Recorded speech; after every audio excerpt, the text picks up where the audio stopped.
Estamos aqui hoje eu, Marcelo Veloso, Eu, Gabriela Arcoverde. e trouxemos uma convidada, Débora Beltrão, para a gente falar um pouquinho sobre os desafios da residência médica. Então, vou apresentar a Débora para vocês e aí a gente começa a nossa conversa. Débora, ela é residente do 2º ano do Programa de Medicina Intensiva do Hospital Alfa. Ela é intensivista do Real Hospital Português, professora da disciplina de intensiva do Mediclub e é uma das criadoras da página Intensive-se, que vocês vão checar. Fala aí o arroba de vocês, Débora. É @intensive-se. Procura eles lá no Instagram, que muita coisa legal sobre medicina intensiva vocês vão encontrar por lá. Então, obrigado, Débora, por aceitar o convite de participar aqui com a gente. Eu que agradeço.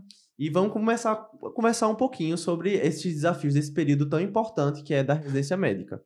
Aí, assim, eu queria saber um pouquinho da tua história. Como é que foi para Débora escolher medicina intensiva? Por que medicina intensiva? Como é que foi para você entrar na residência? Então, Marcelo, tudo começou com a minha mãe. Minha mãe é intensivista. Nunca me vi fazendo terapia intensiva. Inicialmente pensei em cirurgia geral, mas depois de muito refletir, passei alguns anos para passar na residência. Foram 2 anos antes de conseguir passar. E aí terminei escolhendo medicina intensiva e hoje é minha grande paixão. A gente sabe. É uma área que eu gosto muito de trabalhar, o paciente grave, assim, a gente devolver o paciente para a família, para mim, é tudo que há, é tudo que há. A residência não é um caminho difícil e a gente está aqui para conversar exatamente sobre esse caminho. E aí, você já falou aí, né? No início você passou 2 anos trabalhando, a gente vai falar também um pouquinho dessa questão de quando, se é para entrar direto, se é para trabalhar. Mas eu acho que a gente precisa também destacar o quanto a residência se faz importante, né? Na carreira médica, como uma forma da gente escolher nossa especialidade, aquilo que brilha nossos olhos, né? Aquilo que faz a gente ser, né? O que a gente quer ser. A gente escolheu medicina por um motivo, né? E a gente perseguir ele na especialização. Então, acaba que a residência médica é um momento para você seguir isso, seguir o que você gosta, seguir. E com a residência você consegue se posicionar no mercado de forma... Gabi é conhecida certeira. aqui no podcast como a rainha das polêmicas. E aí eu acho que a gente já começou com já é uma polêmica aí. A gente sabe que, assim, por questões de geração e por questões de dificuldade de acesso, a gente sabe que a residência é um período difícil, é um período puxado, mas tem muita gente que hoje em dia tem optado por não fazer a residência, fazer especializações. O que é que você acha sobre isso? Qual a sua opinião em sendo residente? Vocês duas sendo E assim, residentes. no mundo da terapia intensiva, vou aproveitar a nossa convidada, né? No mundo da terapia intensiva, que eu acho que tem uma gama de especializações, de pós-graduações na terapia intensiva, né? Teve Como é que você vê? um destaque muito grande agora com o Covid, né? Isso. E assim, as residências também de terapia intensiva, né? Deixaram de ser uma sub de clínica para ser acesso direto. Então, tudo isso ajuda, né? Na residência médica, como é que você vê isso? A questão da especialização e a residência médica na área de intensiva. Acreditem ou não, inicialmente eu achava que eu não ia fazer residência. Quando eu tentei cirurgia geral, que não consegui passar, eu disse, pra que residência? Mas a gente descobre sendo residente a importância da residência, tá, gente? Principalmente em terapia intensiva, a gente aprende que tem certas coisas durante a residência que fazem a gente ter mais segurança no tratamento do paciente grave. Que terapia intensiva é muito mais do que a gente puncionar, entubar, da gente saber iniciar noradrenalina, vasopressina. É muita fisiologia, é como se fosse a clínica médica do paciente grave. E a gente precisa entender os caminhos das doenças da terapia intensiva para a gente tratar o paciente da forma correta. Então, a residência me trouxe muito conhecimento sobre a fisiologia do paciente. E eu sinto que se eu não estivesse fazendo a residência de terapia intensiva, a qualidade do meu serviço para com o paciente grave não seria essa que eu consigo dar hoje em dia. Então, não me arrependo, inclusive acho a residência para todas as especialidades é essencial, porque a gente aprende muitas coisas além do tratamento do paciente. A gente aprende a se comunicar, a gente aprende a melhorar tanto o nosso pessoal quanto o nosso profissional, para que a gente consiga, junto com a equipe multidisciplinar, atender o paciente da melhor forma possível. E eu acho que a residência também se faz importante para a gente aprender a lidar com as adversidades. Porque, assim, são várias. Muitas, né? São momentos de estresse, são adversidades o tempo inteiro. E, assim, isso é importante também a gente passar por esses momentos na nossa vida profissional. Que lá na frente também vão acontecer e a gente já vai ter essa bagagem, né? De como lidar com isso. E, assim, é aquela coisa, né? Não tem como a gente comparar uma pessoa que vai fazer uma pós-graduação, um curso ou qualquer coisa que seja, com uma pessoa que vai fazer residência médica que está ali com uma carga horária de 60 horas semanais, às vezes mais, né? Diante de pessoas que já passaram por esse processo, de, teoricamente, pessoas que são qualificadas e que vão ajudar a guiar você ali na sua construção profissional, né? Então, Sim. por isso que é considerado aí na literatura da educação médica como o padrão ouro de formação do especialista é a residência médica. E eu acho que a pós-graduação ou os cursos de especialização, eles têm sua vez, mas não para você ser o especialista, né? Mas para você se aprofundar naquele conhecimento, de você poder discutir melhor com as outras especialidades. Mas, assim, cada um vai ter seu momento e sua função, né? Isso. Eu acho que para ser especialista, acaba que a residência é importante. E para a clínica médica, eu sinto que as pessoas nem... Não valorizam. Assim, nem especialização as pessoas buscam, né? Eu As acho que pessoas acreditam... na medicina intensiva também tem muito isso. Acho que são duas áreas muito afins, porque se você para pensar, são duas áreas que quando recém-formado, né, o cara termina ali a faculdade de medicina, ele consegue empregos para dar plantões de clínica médica, evoluções de clínica médica, ou plantões de intensiva. Isso tem mudado, né? Principalmente agora, depois da pandemia. Isso foi uma coisa que, para intensiva, né, teve essa reviravolta. E a especialidade dela cresceu muito e apareceu muito, principalmente para o leigo.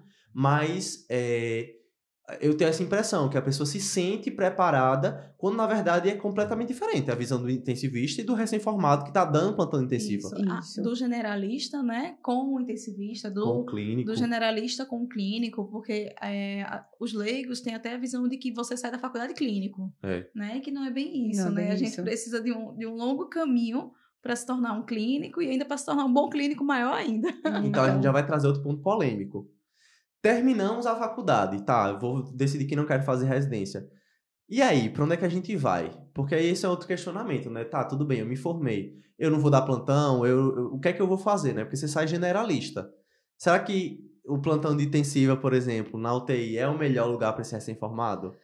Bom, assim, na minha vivência, porque eu tenho muita vivência com muito recém-formado na UTI, já que eu sou residente, então eu vivo dentro das UTIs, e a gente consegue ter contato com muito plantonista recém-formado, a gente vê a dificuldade no plantão, porque algumas coisas que fazem parte do plantonista, do intensivista, não só do diarista, a gente vê que falta um pouquinho no recém-formado.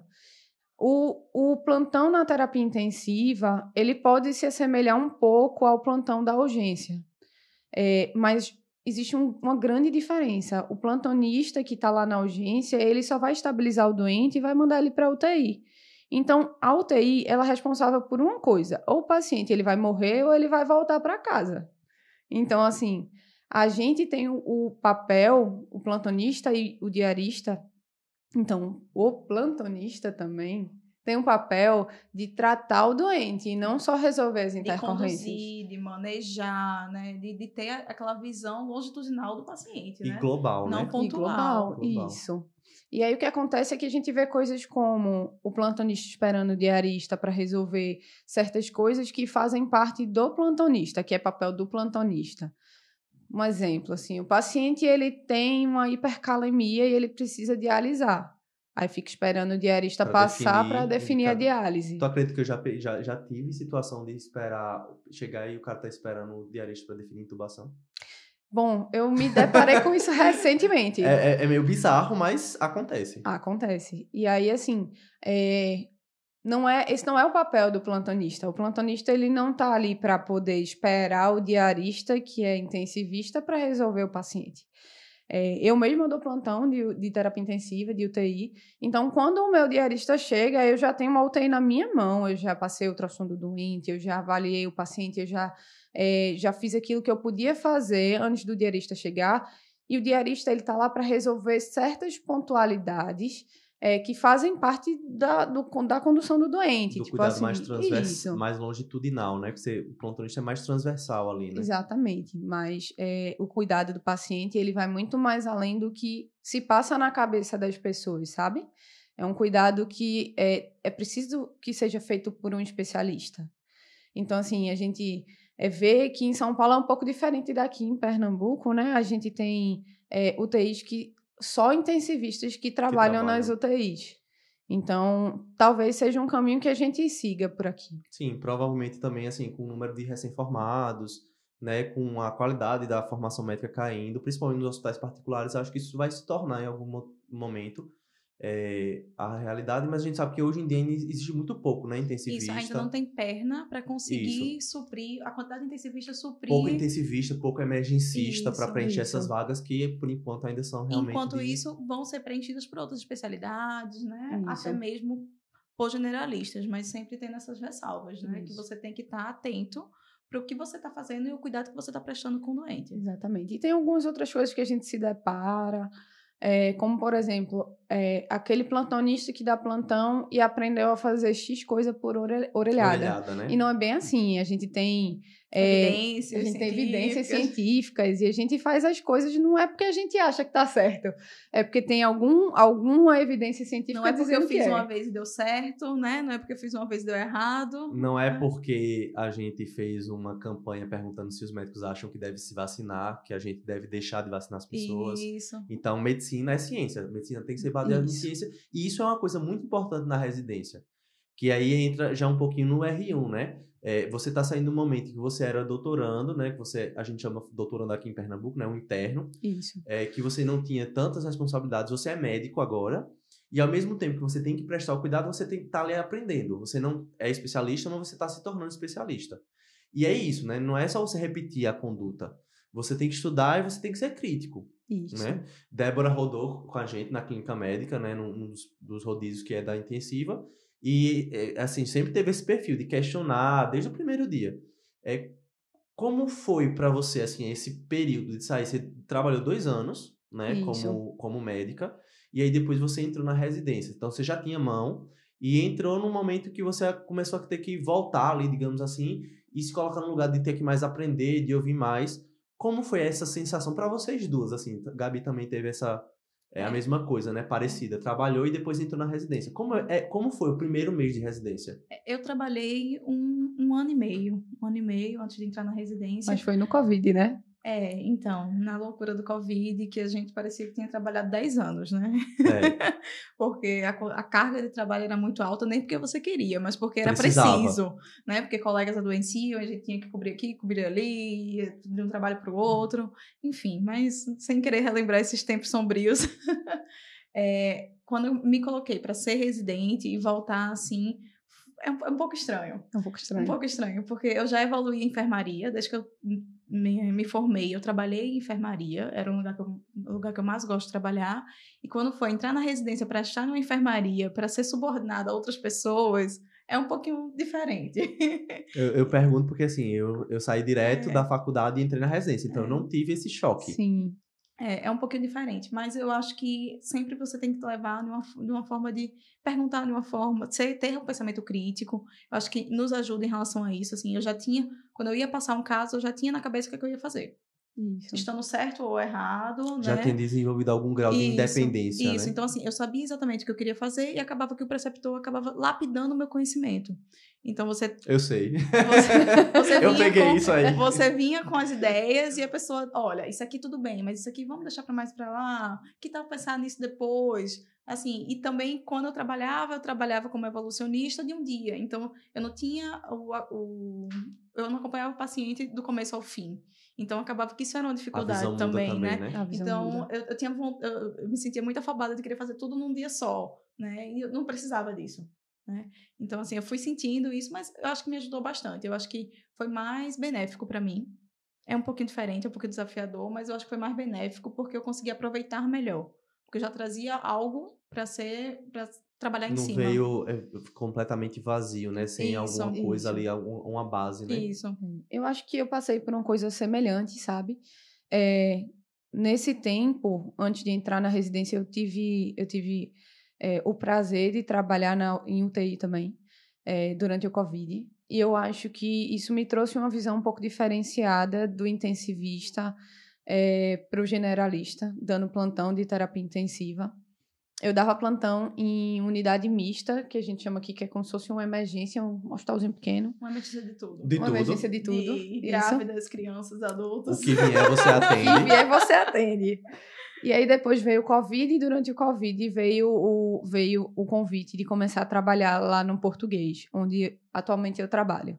Então hoje eu consigo ter a visão da época que eu era plantonista, generalista dentro da UTI, e hoje como residente de terapia intensiva, caminhando para o R3. Então, assim, o começo da residência para mim foi difícil, porque eu já dava plantão em UTI e na minha cabeça eu sabia. Eu sabia que, assim, eu tinha que lapidar meu conhecimento, mas, assim, Mas o existiam início é um alguns choque. vícios. Isso. No início tem aquele choque do vício, você faz... Não, mas eu sei porque eu trabalho em UTI. Mas você não sabe. Você aprende que você não sabe nada, tá, gente?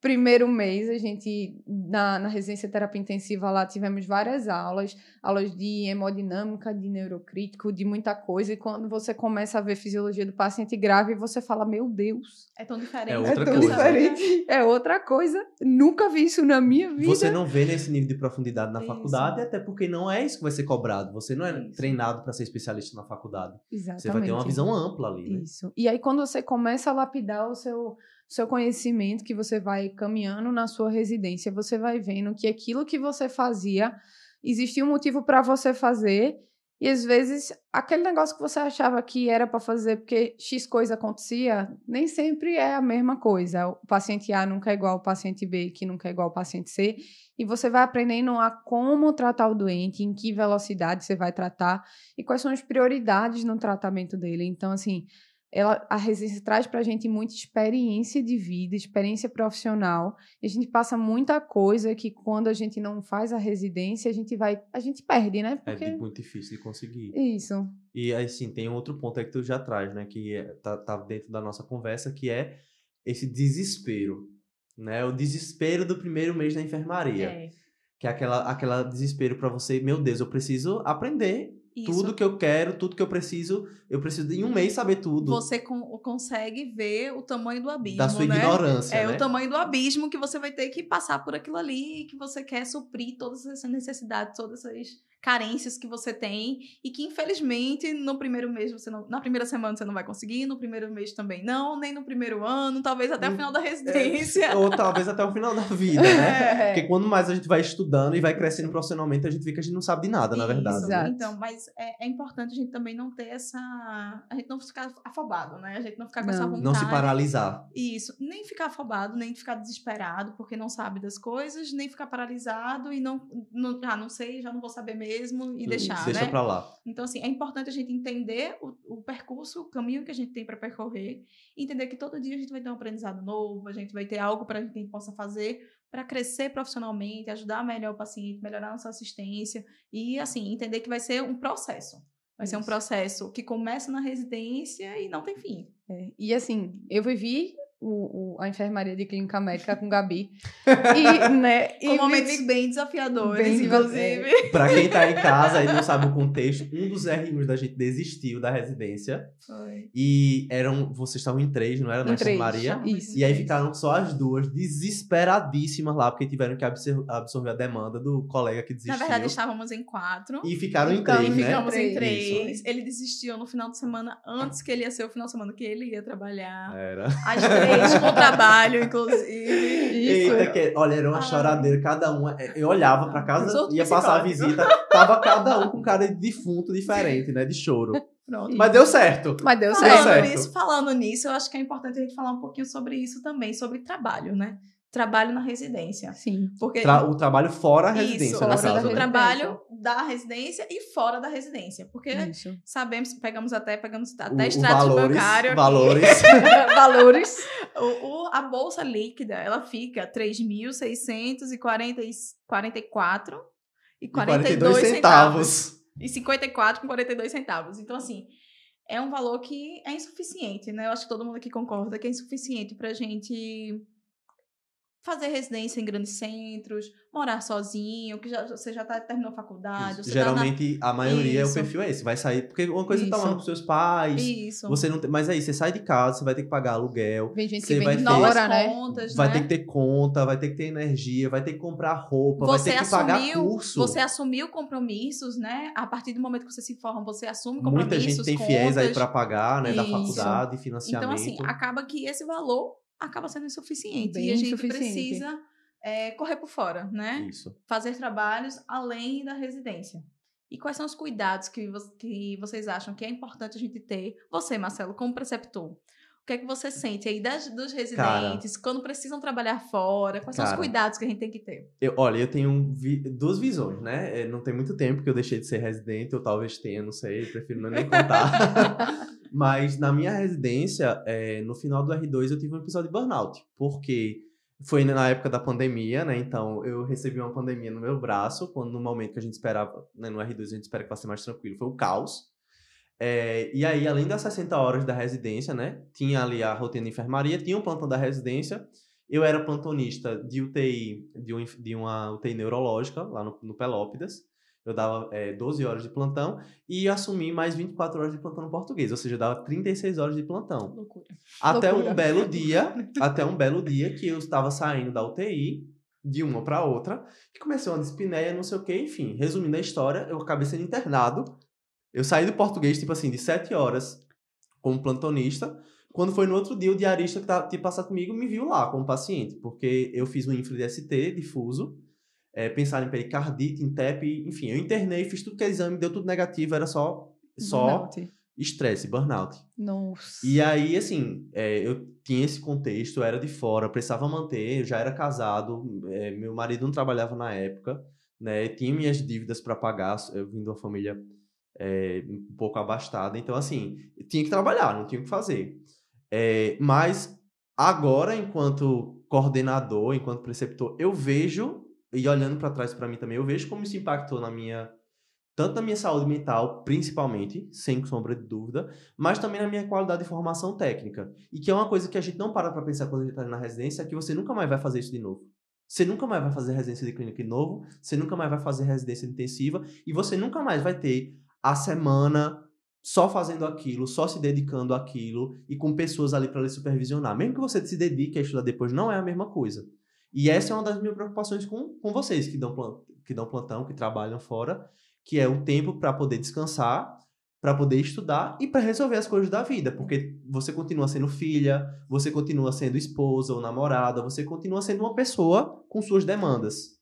Então, a gente precisa ter sempre esse cuidado, né? Com o trabalho que a gente vai arrumar na residência, porque acaba que, eventualmente, a gente vai precisar, né? Eu acho que é a exceção. É bem raro. Os residentes que não precisam trabalhar e que os pais conseguem dar essa ajuda, o pai, familiares, maridos, que conseguem dar essa ajuda, né? Não é sempre que a gente consegue.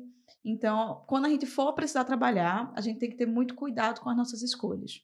A gente precisa ter cuidado na nossa escolha do nosso plantão, a escolha do nosso trabalho. Porque, lembrando que a medicina nos permite trabalhar de diversas formas. Não Sim. necessariamente dando plantão de emergência, não necessariamente dando plantão de UTI, mas existe a evolução de enfermaria, existem outros trabalhos. Consultório, né? Isso, existe consultório, visita dar domiciliar. Olha, Da Débora aí sendo professora. Então, assim, existem várias formas para a gente conseguir essa renda extra, não necessariamente com o trabalho. Então, dá prioridade a um trabalho que não seja tão exaustivo, né? Exaustivo fisicamente e mentalmente, né? Não lhe tire de eixo. Isso. Outra coisa que é muito importante é a questão de deslocamento, que muitas vezes a gente não pensa. Então, assim, todo o tempo do residente é muito precioso. Pra gente estar gastando com, seja trânsito. Assim, 1 hora de trânsito, meia hora de trânsito por dia. Isso E o trânsito tá cada vez pior, né? Mas assim, isso influencia na nossa vida, no tempo que a gente podia estar usando para descansar, para ter 10 minutos de paz interior. de ouvir uma música e ficar tranquila. Risos nervosos. De assistir uma série que você gosta, de ter um momento de autocuidado que acaba se perdendo por momentos de trânsito, de deslocamento. Então, quando for escolher um trabalho na residência, procure um trabalho que seja mais tranquilo, que seja menos complexo, demande menos de você, mesmo que você ganhe um pouquinho menos. E um exemplo disso são os plantões Cinderela, né? Que você sai de meia-noite. Então, assim, procure esses trabalhos menos cansativos e que sempre próximos, ou onde você trabalha, que no caso na residência, ou onde você mora. Isso aí vai ajudar a diminuir essa exaustão, diminuir esse cansaço e lhe permitir ter um desempenho melhor na residência. E às vezes trabalhar até mesmo no próprio hospital que você faz residência, né? A gente sabe boa. que isso depende muito de hospital para hospital, né? Tem regulações. Tem hospital que permite, tem hospital que não permite. Inclusive, tem hospital que durante a prova de residência no edital já diz que você não pode trabalhar durante a residência. Isso. Então, é importante, quando for escolher a residência, se programar em relação a isso, né? Para depois você não passar por esse trabalho e não posso.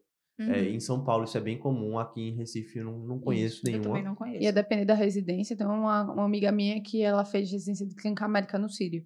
No R1 ela disse que era impossível trabalhar, porque assim, a carga de trabalho na residência de lá era muito maior do que 60 horas semanais.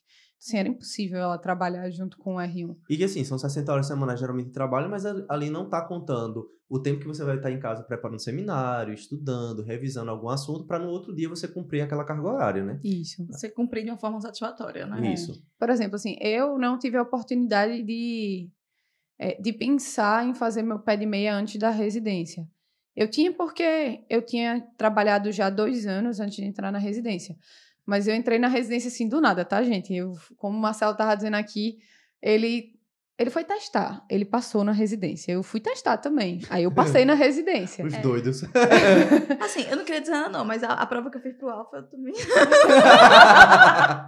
Ou seja, ninguém ia fazer residência. Ninguém ia fazer residência aqui, Se inscreveu, né? Vamos ver no que é que dá isso aqui, né? A do Alfa, eu já tinha trabalhado no Alfa, então assim, era uma coisa que eu sabia que era um hospital muito organizado, eu tinha uma admiração pelo hospital, e eu parei, eu disse, poxa, eu vou fazer, vai ser um simulado caro. Eu botei assim na minha meta. Simulado caro, é uma boa definição. E aí, aconteceu. E pronto, gente, assim, nessas situações onde você entra na residência, assim, de surpresa, e não foi seu pai de meia, você vai ter que trabalhar. Então, a gente tem que levar em consideração tudo o que Gabi disse, que é muito importante, né? Para que a gente não fique tão exausto e não entre em burnout durante a residência. Ou pelo menos evitar, né? Tem uma outra alternativa que a gente até estava conversando, que também é o serviço militar, né? Isso. Para meninos, geralmente, né? Para os homens, geralmente acaba sendo obrigatório, mas as mulheres podem se inscrever. E aí, se você passa na seleção, você pode ficar lá até 8 anos, né? O salário é bem bom, geralmente você entra ali como primeiro, segundo tenente. Isso. E a sua vaga de residência, se você passar também junto, ela fica ali congelada, né? Isso. E aí depois do primeiro, segundo ano, você consegue voltar e assumir essa vaga que você já passou. E aí você consegue juntar um dinheiro, né? Um bom salário para poder tentar, pelo menos, diminuir a carga de plantão que você vai dar, ou de trabalho que você vai dar durante a residência, né? Então, resumindo um pouquinho, né? Eu acho que a gente precisa... Pensou em entrar na residência, né? É uma perspectiva sua. Então, se prepare financeiramente para isso, né? É se programar, né? Acho que a palavra é essa. Se programar. Se programa financeiramente. Se você pretende entrar direto da faculdade, veja formas de renda extra durante a faculdade. Eu acho que é uma coisa que pode ajudar. Hoje em dia é bem factível. Bem factível. Né? Infotrabalhos, infoprodutos, trabalho para empresas, isso acontece, né? É uma coisa que ajuda. Outra coisa, se você for demorar para entrar, dar plantões como generalista, se você tiver 1 mês, 2 meses, isso já vai lhe ajudar durante o período da residência, né? Quando eu soube que eu passei. Ou se você for passar, se você for do meio do ano, a prova de residência só é no final, você vai ter 6 meses para ajudar um dinheirinho também, como plantão de dinheiro. E a outra opção seria o alistamento militar, né? O serviço militar, que também vai lhe ajudar a juntar um dinheirinho antes de começar a residência propriamente dito. Exatamente. São todas opções. São boas para opções. você se programar financeiramente. Opções. São boas Porque opções. vai ser importante. Bastante. Você só sente quando você tá lá, né? Pois é, enfim. Eu acho que outro ponto importante pra gente falar sobre a residência é falar sobre a divisão, né? Do R1, do R2, do Como R3, é que funciona, né? do R4, 5, né? Se você tá na neurocirurgia da vida.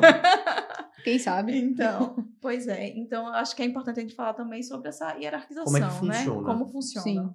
Como é que você vê, Marcelo, você como staff, essa divisão de tarefas? Veja, acho que é muito parecido. Assim, vocês já estão... Débora já está indo pro R3, você já está terminando, vai virar clínica daqui a meses, a dias, na verdade, né? Semanas. Dias. Quer que eu lhe diga os dias exatos? Eu tenho aqui. Obrigado, Gabi, pela parte que me toca. Ela vai abandonar a gente, mentira. Então, de forma geral, o programa ele é construído de uma forma em que você vai ganhando autonomia ao longo do programa, né? E ao mesmo tempo que você ganha autonomia, o trabalho ele deixa de ser mais braçal, né? Então a intensidade do trabalho ela diminui em quantidade, mas ela aumenta em complexidade e em responsabilidade. Não sei se é exatamente assim como você se sente, mas geralmente você chega ali como R1, você tá meio perdido, você vai evoluir os pacientes ali meio sem saber o que tá fazendo, e ao longo do R1, quando você vai se tornando R2, principalmente no R2, na maioria dos serviços, pelo menos na clínica médica é assim, você tem uma quantidade menor de pacientes, mas você começa a ter outras responsabilidades, né, como supervisionar o seu R-, né, que a gente chama aqui, né, o resident que está abaixo de você num ano mais novo, e assumir outras responsabilidades. Então, ter contato mais com gestão, com a parte de educação propriamente dita, geralmente com aquela parte mais intelectual, de propor conduta. Nas especialidades cirúrgicas, o grau de dificuldade dos procedimentos, eles vão aumentando também, enquanto que as responsabilidades na enfermaria de evoluir os pacientes, elas vão diminuindo. E, obviamente, quando a gente vai cobrar alguma coisa que deu errado, a primeira pessoa que a gente vai cobrar é o R2, depois o R1 e depois o interno, né? Porque a gente pressupõe que existe a gente deposita a nossa confiança na capacidade técnica e no desenvolvimento pessoal que você teve ali durante o R1. Resumindo, o R1 está lascado, né? Exatamente. O R2, ele está um pouco menos lascado, mas tem mais responsabilidades. Vocês já viram um meme, eu não sei se esse meme existe ainda, que são várias linhas assim, de fio de telefone, e aí tem vários pombos. Aí tem um pombo que faz cocô no de baixo, que faz cocô no de baixo. É tipo isso, assim, só sobra pra quem tá embaixo. Só sobra pra quem tá embaixo. Enfim, mas eu acho que faz parte, né? Eu acho que é isso. E a gente entender que o R1, ele realmente vai ter uma carga horária de dificuldades, de assim, burocrática, braçal, né? como você disse, né? O trabalho. E depois o R2 você vai trocar. O trabalho vai continuar sendo grande, né? Assim, vai continuar sendo desafiador. Mas a forma, né? com que você é cobrado é diferente, né? E a forma com que você começa a ser trabalhado é diferente. Você começa a assumir mais responsabilidades complexas, né? A partir que você vai crescendo na residência e vai seguindo. E a gente da terapia intensiva é um pouco diferente, né, gente? Porque como é acesso direto, o R1 da gente é geral. A gente roda clínica médica, cirurgia, anestésio. Né? O que vocês imaginarem, a gente roda imagem. Então, assim, o R1 não é na UTI. A gente, da terapia intensiva, o R1 todo é como se a gente trabalhasse para outras especialidades. Para que a gente consiga juntar pelo menos uma base importante para a gente ir para o R2. E no R2 a gente entra na UTI. Então, para a gente, terapia intensiva é um pouco diferente. O começo do R2 é como se fosse um R1. Porque a gente entra na UTI e as pessoas ainda estão conhecendo a gente, estão conhecendo a personalidade da gente. E como acesso direto, como eu já trabalhava em UTI, então, assim, entrar na UTI para mim já era... Entrar no R2 e entrar na UTI já foi muito natural, porque eu já trabalhava em UTI. Mas a gente tem, por exemplo, um R igual minha e um R igual meu que não tinham contato direto com a UTI em si. Então, assim, para eles foi meio que um choque entrar na UTI e começar a trabalhar, assim, como residente de terapia intensiva mesmo. E aí, assim, agora no final do R2 é como se a gente estivesse entrando no R3, no R2 propriamente dito, isso. Né? E aí é uma sensação mais de que a gente consegue organizar a UTI, que a gente tem a UTI na mão, a equipe na mão, a gente vai ganhando responsabilidade, vai trabalhando mais com gestão. É um pouco diferente da clínica médica, só porque tem esse ano mais geralzão. Isso acontece também na neurologia. O primeiro ano é mais clínica médica, especialidades afins. E depois aprofunda. Na fisiatria também. Fisiatria, dermatologia também. Isso. Então, na verdade, se você for parar para pensar historicamente, eram todas especialidades que tinham como pré-requisito clínica médica e que em algum momento elas se tornaram de acesso direto. Eles mantiveram esse primeiro ano para ter essa base e depois entrar a partir do segundo ano na parte específica, né? Agora, eu quero falar com o R1 que está ali, que já sabe que passou, tá certo? Que vai começar a residência. Não vá se... Vou começar. Março lá. E isso, dia 1º de março, vai estar lá prontinho, arrumadinha, maquiada, bonita. Só no primeiro dia, No isso, primeiro tá? dia, primeiro dia. Primeira semana até que vai. Mas eu quero falar assim, vocês... uma coisa que eu senti, que eu acho que é importante ter uma visão de alguém de fora. Vocês não vão notar o quanto vocês estão crescendo. Só vai acontecer quando rodar. Quando quando chegarem os novos R1s, é aí que vocês vão notar, poxa, é verdade, eu fazia aquilo. Eu falava isso tanto pra essas duas meninas. Mas eu não entendia. Nossa, não, olha, eu não é o desespero, chororô, né? No final do R1, do segundo mês do R1. Meu Deus, não tô aprendendo nada, não tô dando conta, eu vou largar, não sei o quê. Gente, calma, vocês estão aprendendo. Não, vocês estão falando isso só porque vocês querem. Não, e não é. Realmente a gente não consegue ver quanto a gente cresce. A gente não percebe. E a gente ouve aquela história, né? Eu vou virar R1 para R2, da noite pro dia, eu não sei nada. A noite da sabedoria. A noite da sabedoria. A noite da sabedoria, ela é verdade, gente. Não, mas eu acho que o que ajuda a noite da sabedoria é justamente quando chegam os R1s. Isso. Porque quando os R1s chegam, aí você diz, poxa, eu era assim. Isso. Eu você fazia se vê isso. lá, né? Eu fazia isso. Hoje eu já tenho outra estratégia, eu já penso de outro jeito, quando eu vejo isso, eu já penso naquilo, eu já separo, eu já sei como me organizar. Então, assim, você se vê e você vê que você cresceu só ali. E eu não sei se o R1 inteiro você acha que não tá crescendo. Eu não sei se vocês sentiram isso, assim, de vocês olharem o R1 de vocês e pensar assim, poxa, agora eu sou responsável por eles, eu tô acima deles, então, assim, no sentido de agora eu tenho mais responsabilidade, eu tenho que dar conta dessa responsabilidade. E você percebe... Lascou. Mas você percebe que você vai assim, no começo você parece um R1, R2, porque você ainda tá aprendendo ali a ser também, R2. Né? Mas eu acho que com o tempo o R2 vem e você sente nas costas que você cresceu. Eu acho que é isso.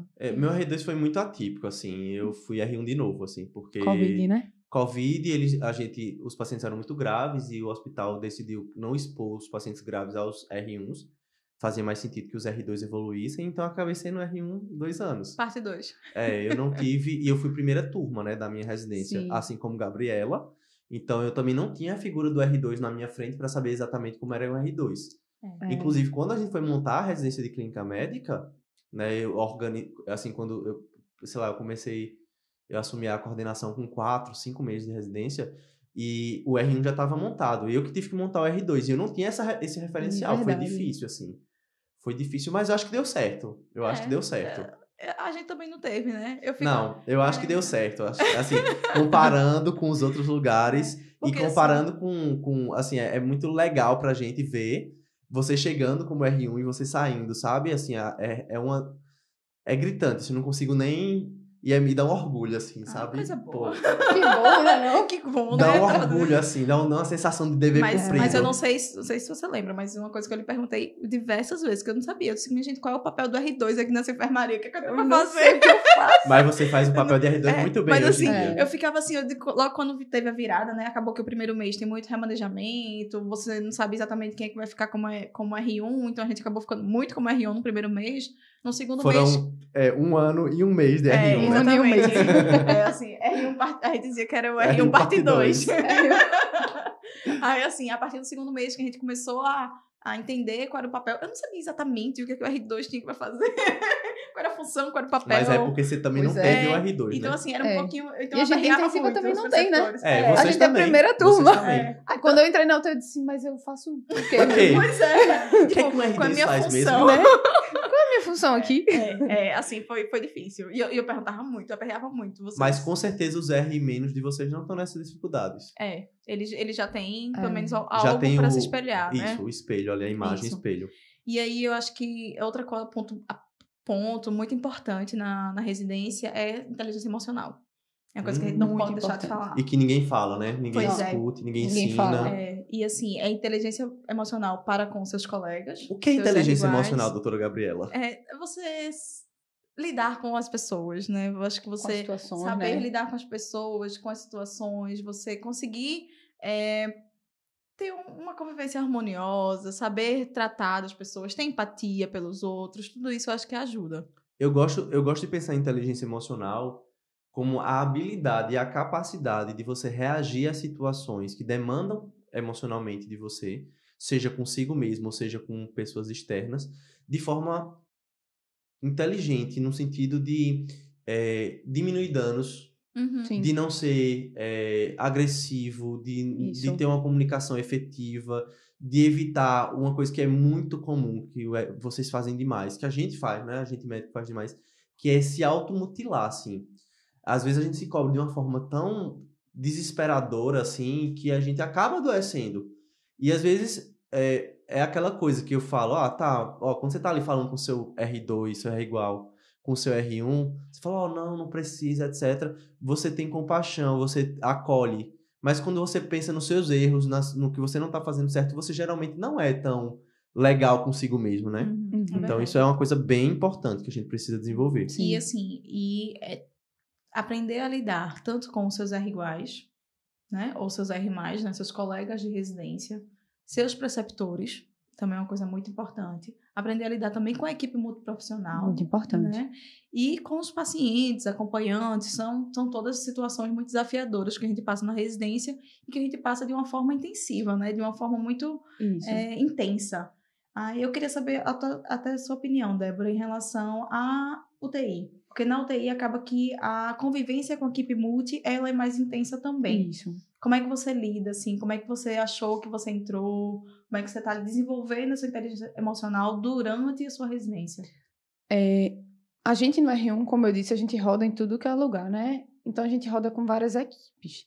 O que dificulta a vida um pouquinho da gente que roda, assim, em vários hospitais. A gente, na residência da gente, a gente não roda no mesmo hospital. O hospital da gente tem algumas especialidades, mas não tem todas, então a gente precisa muito rodar fora em outros hospitais. Então a gente precisou se provar muitas vezes. Até hoje no R2 a gente ainda precisa se provar para várias especialidades, vários locais que a gente vai. Mostrar que a gente não é doido. Aí, É o primeiro passo. é o primeiro passo. E aí... Tem bom senso. E bom senso. E aí, assim, a comunicação não violenta é muito importante. A inteligência emocional é muito importante porque a gente vai se deparar com situações onde as pessoas vão olhar para a cara da gente, elas vão rir, vão dizer, tá, mas você é só residente, cadê o médico? Então, Difícil. é muito difícil. Até hoje eu me deparo muito com isso. Então, assim, as pessoas duvidam da sua habilidade porque elas não lhe conhecem. Existe o preconceito, né? Sempre vai existir um conceito prévio em todo lugar que você for. Não só na parte onde você trabalha. Mas assim, é normal do ser humano, né? Isso. A questão das comunidades, né? Você vai confiar ali nas pessoas que você realmente conhece. Se eu não lhe conheço, você tem que se provar. Exatamente. Socialmente, né?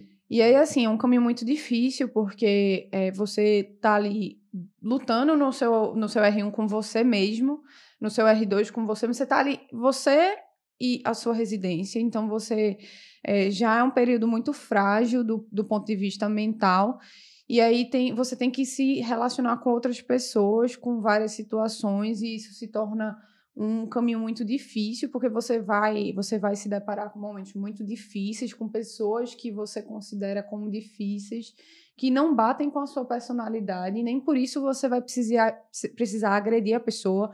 Ou bater de frente. Ou bater de ou apesar frente, da, ou de se desgastar. Isso. Ou apesar da pessoa vir e lhe degradar, ou lhe fazer algum mal, você não precisa ir contra ela. Isso envolve muito comunicação não violenta, você ter inteligência emocional, entender que uma coisa que uma staff minha diz muito, uma amiga minha diz muito, é que o que as pessoas falam pra você diz muito sobre elas e mais muito do pouco... que elas, mais do que você. Muito mais do que você. Com certeza. Então, você sabe os seus valores, você sabe o seu posicionamento, você sabe... qual a sua proposta ali, então você não precisa se trocar com a pessoa. Sim. E na UTI a gente tem muito isso de multidisciplinaridade, porque a gente tem várias especialidades num lugar só. E eu acho que esse crescimento profissional e pessoal do ponto de vista emocional é um crescimento que eu acho, assim, de verdade, eu vejo muito eu e Gabi, assim, porque a gente é R igual, né, tipo, R2, a gente tá nesse caminho que eu vejo quando a gente começou e eu vejo onde a gente tá. E eu vejo que a gente cresceu muito como pessoa. E hoje eu sou uma pessoa muito mais tranquila. Eu sou uma pessoa que eu tenho minhas opiniões e meus valores. E eu acho que eu consigo hoje me colocar muito melhor do que eu consegui anteriormente, provar meu ponto. E existem algumas batalhas que você não vai ganhar. Não. E elas não valem não vale você batalhar por essas E gastar batalhas e gastar sua energia. e se desgastar emocionalmente, né? Isso. Algumas coisas é deixar aí. E E eu acho que no R1 a gente não fazia muito isso, de Não, você assim, aprender a deixar aí. As R-, né, as atuais R1s, elas chegam pra mim, Gabi, uma situação de estresse, assim, uma emergência, alguma coisa. Gabi, você é tão calma nessas situações. Mal sabe, né, Gabriela? Mal Gente, sabem elas. Gente, eu fico impressionada quando as pessoas dizem um negócio desse, porque assim, eu no R1, eu e Manu, pra cima e pra baixo, assim, Os nós surtos. desesperamos. Chegava paciente grave, meu Deus do céu, faltava arrancar cabelo. Eu acho que é porque assim, a gente fica na mesma salinha, a gente se encontra de vez em quando na mesma salinha. Eu acho que o Marcelo ele pode dizer muito bem, Gabi também, porque de vez em quando eu entrava e eu gritava dentro da sala assim: meu Deus, eu não aguento mais. Aí pronto, aí uma coisa que eu acho imprescindível, uma boa relação com os seus R iguais. Muito. Porque, assim, são eles que vão lhe segurar no momento que você dizer, Sim, eu não sim. aguento, eu vou desistir. Aí a outra vai virar, você não vai desistir. Você Coisa não tá nenhuma. doida? Tá certo que você tá passando por isso. Cada um surta em surtos Isso, parcelados, né? Isso, assim. Então, eu tenho uma R igual minha, Manu, cheiro pro Manu, que me segurou em diversos momentos, assim, de dizer, olha, não tá dando, vou desistir desse negócio, eu não tô conseguindo mais, não tô aprendendo, Sim. não tô fazendo nada, não tô conseguindo. São pessoas que você convive mais do que com sua família, Isso. né? Durante pelo menos 2 anos, né? As residências pelo menos têm 2 E com anos. momentos de E com fragilidades, momentos né? de fragilidades do paciente, com suas fragilidades, Isso. fragilidades pessoais, profissionais. É pra pessoa que você vai chorar se você brigar com seu namorado, Vai. se você tiver um problema com a família, se você discutir com o staff, se o paciente te desrespeita. Isso. Então, assim, Cultivar essa boa relação é primordial. pra mim é uma das principais coisas. Eu teria desistido da residência rapidinho se não fossem meus R iguais. Com certeza. E assim, você também precisa ter um pouquinho de sorte, né? De serem pessoas que casem também os mesmos valores. Isso. Mas acho que, assim, parte também muito de você saber respeitar os outros, sabe? Todo mundo tá vivendo uma batalha ali, você não sabe até você conversar com a pessoa, né? Eu digo hoje que meus R iguais são minha família. E assim, eu acho que... E é uma coisa que fica para além da residência. Isso. Terminou a residência, eles vão continuar muito próximos da Sim. gente. Com certeza. Os meus são todos próximos até hoje. E além desses colegas, né, assim, entre os colegas a gente tem essa boa relação, a gente também precisa de uma boa relação com os preceptores. Né? Eu acho que muitas vezes não vai depender só de nós. Não batam de frente com o preceptor. Não adianta. Cara, não faça a pessoa que vai definir a sua vida, se ela vai ser fácil ou difícil. Não compre essa briga. Não compre. Experiência própria. Eu fiz isso. Não terminou bem para mim. Não vale a pena. Não. Eu e meu grupo de R coisas, a gente saiu meio como vilões de uma situação. Enfim, não façam isso. Não façam.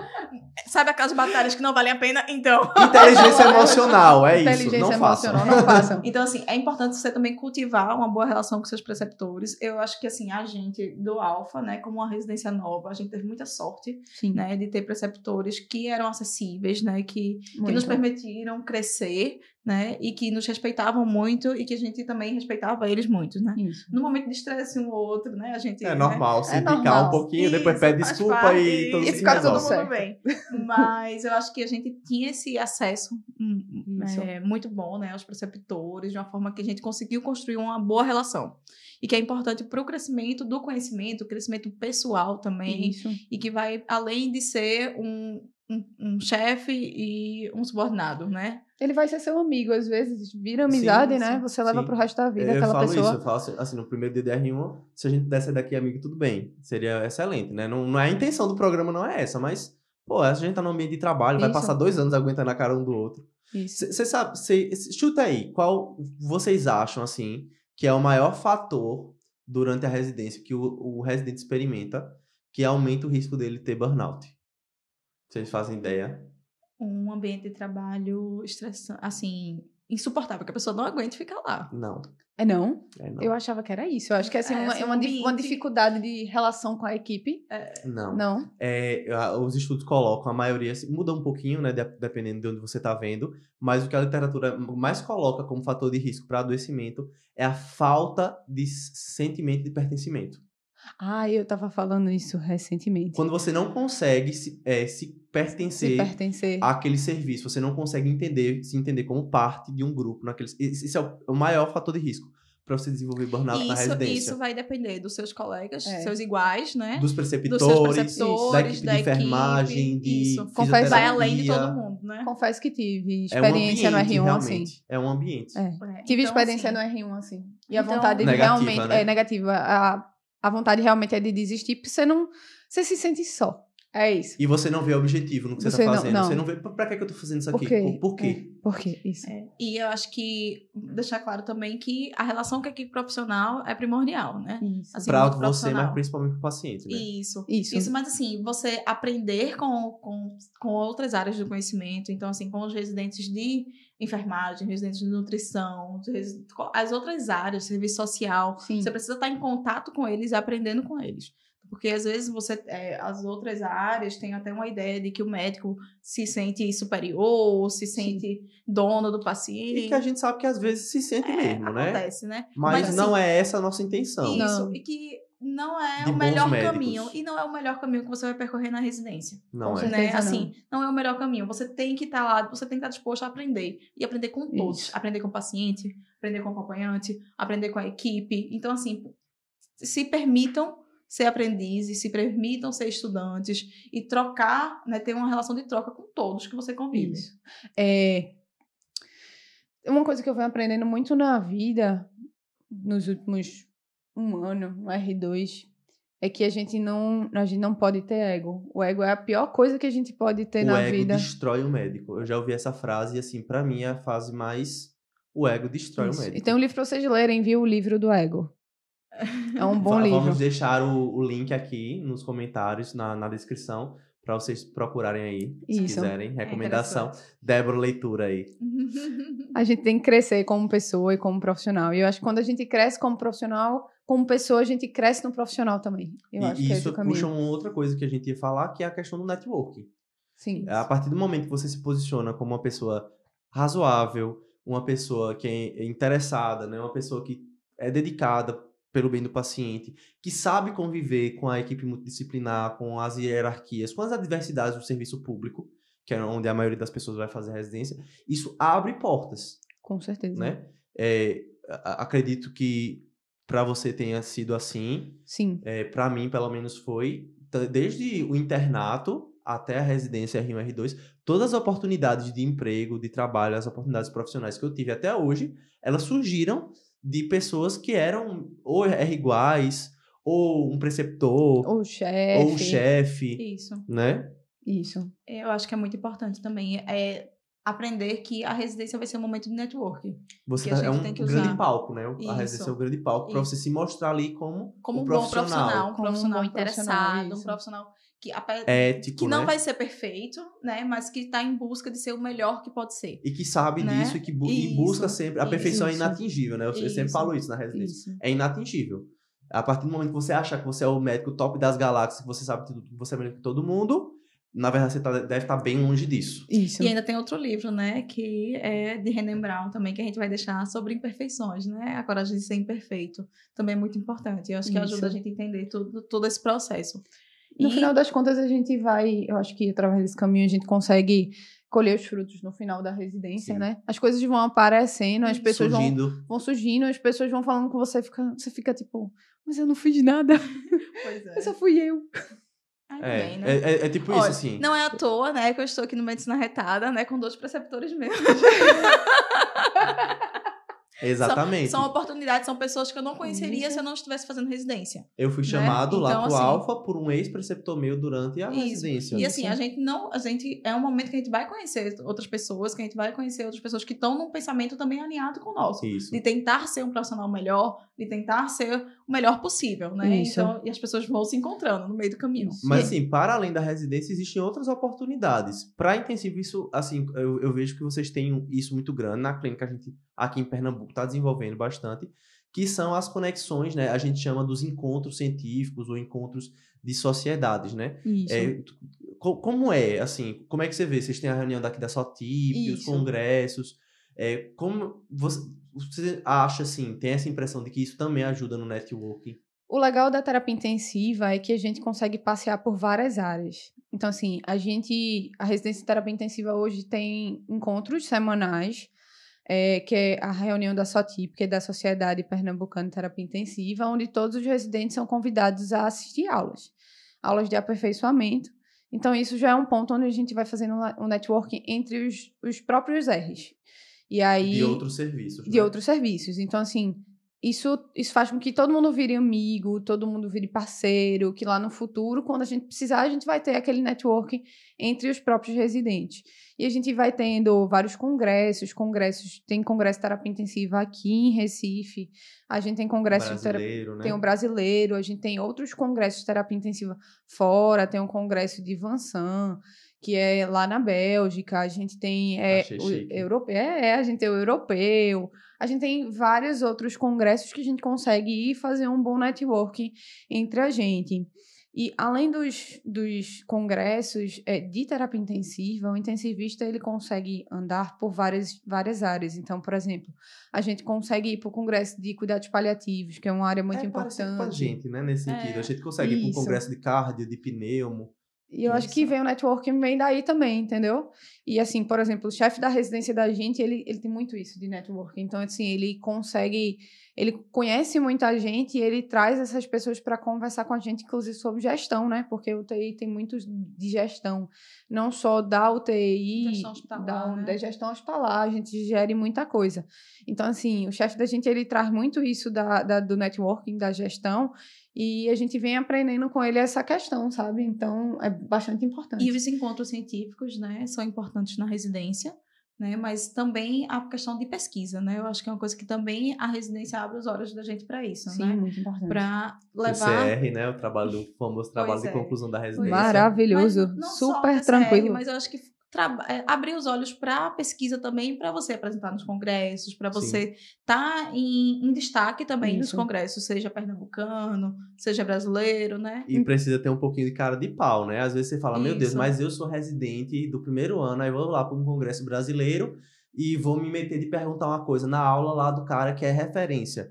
Sim, né? Assim, vai lá, pergunta, depois, se tem vergonha, né? No meio de todo mundo, chega depois e fala, manda um e-mail, assisti tua aula, fiquei com tal dúvida. Porque isso mostra o interesse e, às vezes, é uma dúvida pertinente e aquele cara vai lembrar de você, né? E, em algum momento, essa conexão, ela pode ser oportuna, pode criar laços e pode levar para situações, para oportunidades que a gente, às vezes, nem imagina, né? Isso.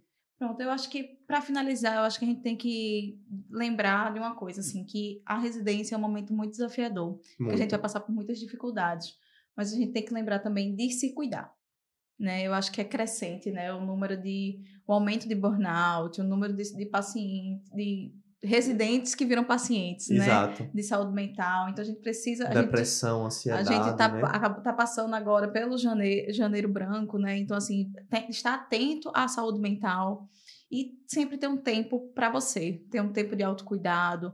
Claro, você não vai conseguir ter o mesmo tempo que você tinha na faculdade, o tempo que você tinha como você trabalhava. Então, assim, você vai ter que adaptar aquilo que você fazia, que você gostava, para o tempo que você vai ter na residência. Mas não deixar de ter momentos de autocuidado. É muito importante. É muito importante. Para cuidar de terceiros, a gente precisa cuidar da gente primeiro. Mesmo. Se a gente não tá bem, a gente não vai conseguir dar o melhor da gente também pelo outro. O autocuidado pode ser um exercício físico que você faça. Pode ser uma skincare que você faça à noite. Pode ser uma hidratação no cabelo. Pode ser sair com os amigos. Pode ser sair. Pode ser uma comidinha ali diferente. Uma comfort food, né? Pegar um final de semana que você não tiver evoluindo e viajar. Eu não tenho final de semana, eu tenho um dia. Aproveita. Tem uma hora, aproveita. Certo. Então, assim, aproveita esses pedacinhos, porque eles vão ser importantes para você aguentar a barra da residência. Isso. E, assim, precisa saber também gerenciar um pouco o tempo, né? Uma coisa que, às vezes, eu vejo muita dificuldade é aproveitar aqueles espaços, aqueles gaps ali que você tá, às vezes, sem fazer nada na residência, porque tem momentos que você tá ocioso, jogando conversa fora. Às vezes, se você... Mas a conversa fora, às vezes, é necessária. Mas então, aí você tem que ser inteligente. Porque, às vezes, um trabalho que você tem pra fazer em casa, uma apresentação, se você faz naquele tempo, você vai chegar em casa e vai fazer uma coisa muito mais rápida, né? Não, você não vai precisar fazer. Sim. Ou vai precisar só revisar rapidamente. E vai poder sair com seu namorado, dar uma atenção pra sua família. Eu acho que é um momento de priorizar, né? Priorizar a sua formação, de saber que você vai ter que abrir mão de outras coisas, mas você não precisa abrir completamente, né? Isso. Sim. E aí, lembrando que o estudo na residência é um pouquinho diferente, né? É. Então, assim, você vai estar muito mais na prática, você vai estar imerso naquilo ali, e você não vai ter, assim, eu vou separar 3 horas do meu dia para estudar. São Você não alíquotas, vai né? ter. São São 15 então, minutos assim, que surgiu a dúvida ali, pega o celular, pega o computador, pesquisa. E assim, eu acho que e sana uma na forma hora. de você aproveitar para estudar na residência, o que eu achei que funcionou para mim, era assim, tá bom, eu tô com tal paciente com tal doença. Eu não vou estudar a doença inteira. Eu vou estudar minha dúvida Isso. daquela doença para aquele paciente. Isso. Entendeu? Então, assim, eu fiquei na dúvida qual era o tratamento. Deixa eu dar uma lida aí. O que é o tratamento? Li. Nem que você pegue um doutorando aqui, vamos revisar aqui comigo. Isso. Interno. Ensinar, você aprende muito ensinando. Isso, você tem uma captação melhor. Então, assim, eu acho que isso é maravilhoso. Sim. Eu acho que a gente tem que entender, porque isso também é uma adaptação difícil que a gente faz na residência. Como estudar. Como mudar estudar. a forma que a gente vai estudar na residência. Foi difícil no começo. Porque para você Eu passar, você separa uma tarde. Você Isso. trabalha, você tá na faculdade, enfim. Você tem Isso. uma tarde livre inteira Na pra faculdade, estudar. você estuda fisiopatologia, etiogênese. Isso, tudo de uma vez. Tudo de um diagnóstico, tratamento. E ali na residência você não vai conseguir Não vai fazer dar- isso. E a gente da terapia intensiva faz as duas coisas ao mesmo tempo, né? Porque a gente roda, por exemplo, outras especialidades, clínica médica, anestesia, mas ao mesmo tempo a gente tem, por exemplo, a Demandas minha da residência tem intensiva. isso, a gente tem aula de fisiologia num paciente crítico. Então, é um pouco diferente. É um pouco mais pesado nesse sentido, porque você termina estudando 2 mundos ao mesmo tempo. Mas é isso, é aprender a saber estudar. E na hora que o negócio apertar, aquele negócio da relação com o seu preceptor, é você chegar pro seu preceptor Dizer, e falar ó, a verdade. É melhor do que você enrolar, né? Que a gente sabe quando você tá enrolado, a gente sabe quando você não estudou e quer enganar. Ou quer Dizer, não inventar. deu, tô cansado, etc. A gente pode fazer de uma forma diferente, a gente pode fazer isso, discutir outro dia. E, assim, na maioria das vezes, as pessoas vão compreender. Se a pessoa não for compreender, é porque ela não ia compreender ela todo não ia jeito. compreender de qualquer jeito. E Eu aí, não queria. volta naquilo que a gente falou. O problema tá nela, não tá em você. E aí Isso. você abstrai. Tá bom, ele vai lá dar o surto dele, você vai balançar a cabeça e dizer, tudo bem, isso não diz nada sobre mim. Diz sobre essa pessoa, que é desequilibrada. Exatamente. Eu acho que a gente trouxe aqui lições muito valiosas, né? Para quem vai começar a residência agora, para quem tá se preparando, tá arrumando a bolsa para entrar no hospital, Pois né? é. Separando a roupinha arrumadinha para ir na primeira semana, a maquiagem. Cheio de sonhos para serem destruídos. Pois é. Não se para desesperem, serem gente. lapidados, né? O segredo é não se desesperar, né, assim, gente? Dá Tudo tempo ao passa, tempo. tudo Tudo passa. passa. A residência passa. Dá tempo ao tempo, aproveitar os pequenos momentos e usar todas essas dicas que a gente Isso. deu para vocês. Tentar aproveitar Isso. o caos. E o começo pode ser E difícil, o caminho, né? Assim, a beleza do caminho, né? Não é só pensar também que você só vai ser feliz quando você for especialista, porque Isso. se você pensava na faculdade, eu só vou ser feliz quando acabar a faculdade, só vou aproveitar a vida quando acabar a faculdade, só vou aproveitar quando acabar a residência. Chegando aí, você vai morrer e E não aí vai ter você feito morre e nada. nunca foi E feliz. não é. Então, assim, aproveita também o que você conseguir. Aproveite o caminho, Isso. aproveite as conexões que você vai fazer, aproveite o conhecimento que você vai adquirir, porque E assim, às vezes a gente tá lá no meio e a gente nem pensa, mas esses momentos de aperreio, de estresse, que parece que o mundo vai acabar, depois se tornam boas histórias pra gente rir, Sim. lembrar e tirar onda. eu acho que eu ainda não cheguei nesse momento de rir, não. Tá muito recente. Eu acho que a ferida tá aberta Tá ainda. muito recente. Né? E aquele negócio, né? Você lembrar que no começo vai ser difícil, que sua vida muda, né, minha gente? E você sai de um momento X para outro momento Y, onde você, por exemplo, a gente que entra Depois depois de trabalhar, né? A gente perde muito tempo livre. Então, é como se morresse um pedaço da sua vida. Você trabalha mais, ganha menos, leva mais Isso. esporro, é difícil. E ainda responde a outras pessoas, né? E tá sendo testado todos os dias. Todos os dias. Então, assim, você tem que segurar as pontas e lembrar que é para um bem maior Isso. e seguir em frente. E quando terapia, tiver, gente, faça terapia. tiver difícil terapia e fale com seus iguais, eles são maravilhosos. É eles que vão segurar a barra quando tiver Sai tudo todo difícil. mundo depois da evolução, toma uma cachaçinha ali, todo Isso. mundo chora e tá tudo bem. Isso. Pois é. Então, espero que tenha ajudado, né? Se vocês tiverem alguma outra dúvida, podem comentar aqui embaixo. A gente pode ir respondendo no decorrer da semana. Lá, a gente tem o nosso Instagram, que vocês já devem estar Cansado de saber, né? né? Mas eu vou lembrar novamente, o @medicina arretada, o mesmo pro medicina e pro arretada. E lá vocês podem trazer um pouquinho essas dúvidas de como é ser residente, como se preparar, quais são as dificuldades que vocês estão passando como residente. Podem mandar lá na DM pra gente. Podem desabafar com a Pode gente. desabafar, não tem problema. A gente vai estar lá pra ajudar, tá certo? Sigam também o Instagram dos meninos, né, do Intensive-se, o @Intensive-se, né? Isso, Débora? Isso.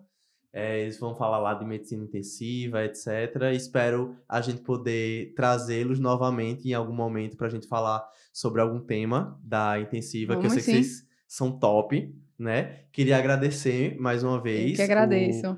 A presença, o tempo de estar aqui com a gente. Acho que foi muito valiosa a experiência, o ponto de vista. E é isso, gente. Gostaria de mandar um beijo, falar alguma coisa pro pessoal de casa, Débora? Qual a mensagem final? Uma frase que você pudesse dar. Uma frase Que a pessoa fosse levar desse podcast. O que foi mais importante? A frase para o início da residência é: não se desesperem. Vai dar certo. Hashtag não se desesperem. Hashtag não se desesperem. Então é isso, pessoal. Muito obrigado por vocês estarem aqui com a gente mais esse episódio, mais uma semana. A gente se encontra aqui na próxima semana com mais episódio do Clube Arretado. Um cheiro e tchau! Tchau, tchau!